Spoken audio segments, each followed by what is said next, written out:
Today we're gonna talk about the top reasons people are leaving Seattle. Not coming, leaving.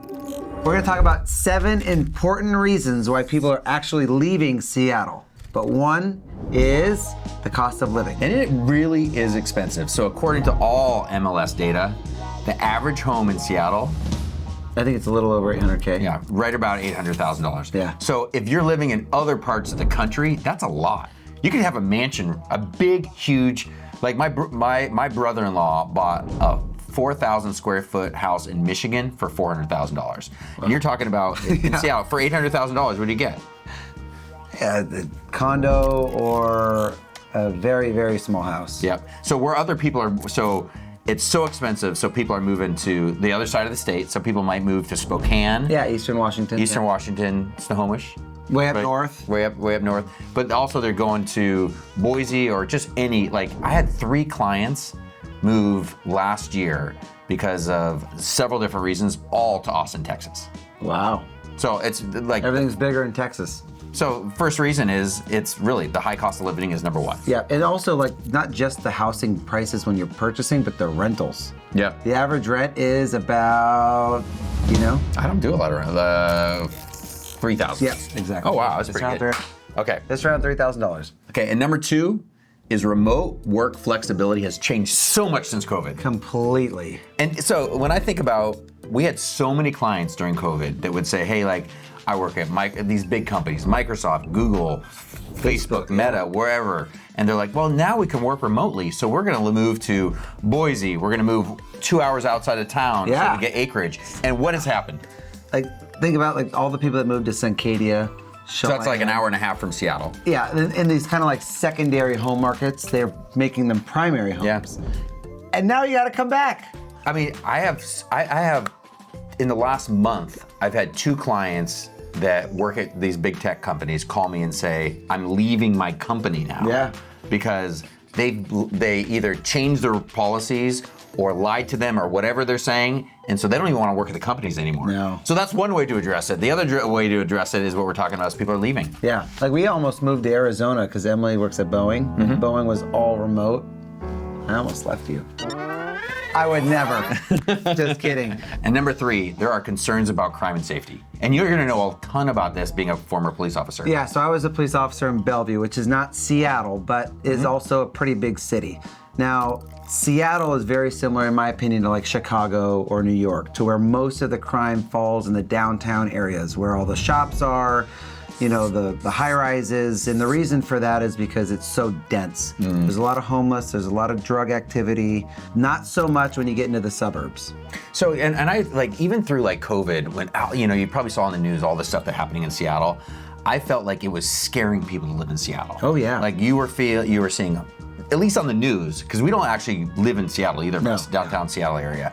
So you're seeing homeless people all over the news. You were seeing needles all over the news. Yeah.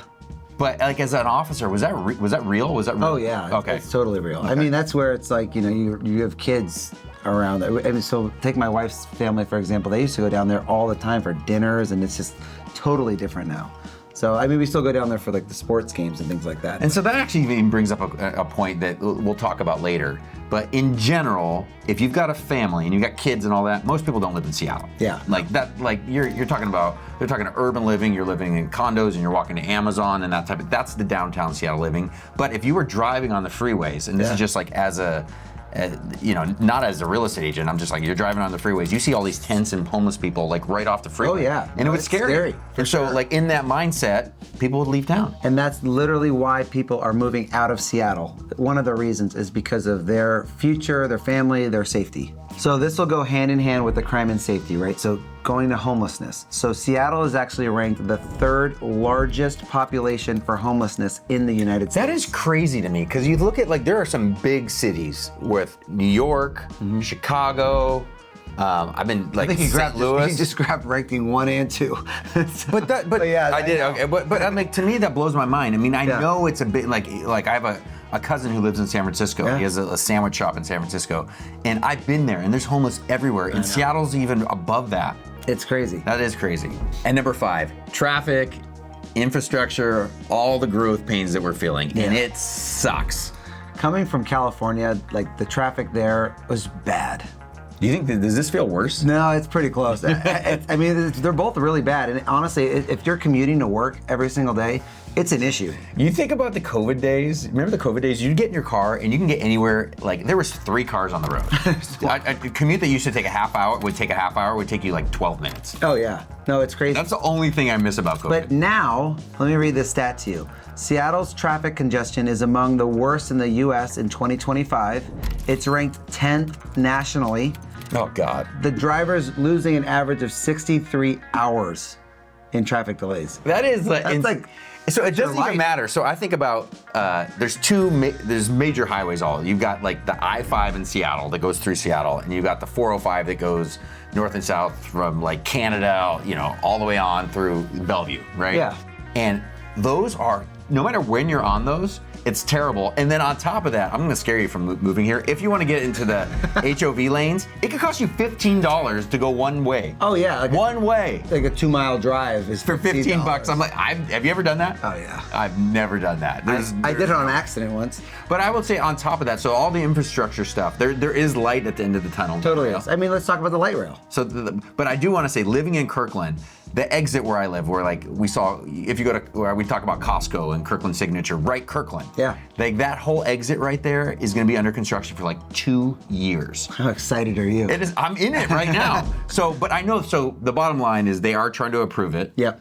And the light rail, which is the rail system that goes all over the Seattle area, will help a ton, but it's not complete yet. No, yeah, it's almost done though. And number 6, taxes and business climate. Washington State has no state income tax, but I know that sounds awesome, but the sales tax is really high. Yeah, it is. I mean, I know I have friends, so Washington State or Seattle is a couple hours drive from Oregon.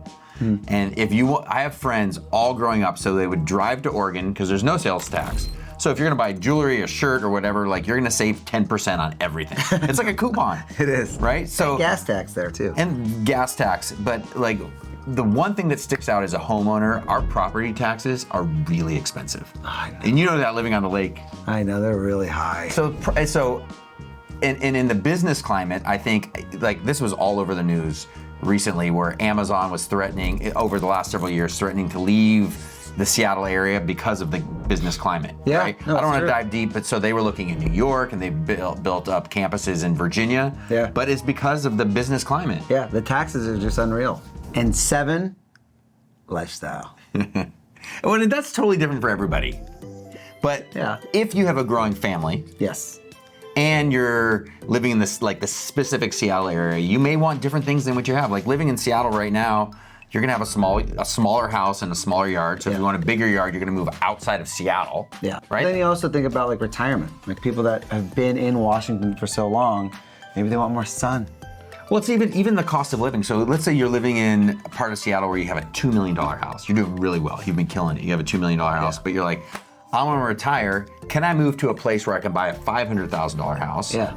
Have $1.5 million for my retirement, where you can't do that. Like Seattle doesn't feel like the place where people really want to retire. It's very hard right? to retire here. It really is. So you may live here most of your life, and I don't know where my future holds. I actually, because I just turned 49, have a Happy birthday. no, I have a appointment with my financial advisor for the first time to talk about what it's going to be to retire, what it's going to take.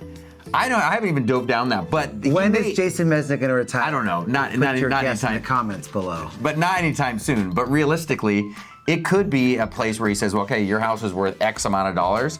You may need to downsize. Yeah. And to downsize, and if you want to live a similar lifestyle, you may need to move. He may say that. And so these are all those reasons. So as we kind of went through these 7 reasons, these are all reasons why people are leaving Seattle. Yeah. Thank you guys for watching. That was the top 7 reasons why people are leaving Seattle. Stay tuned for the next video to hear why people are actually moving to Seattle. That's going to be good.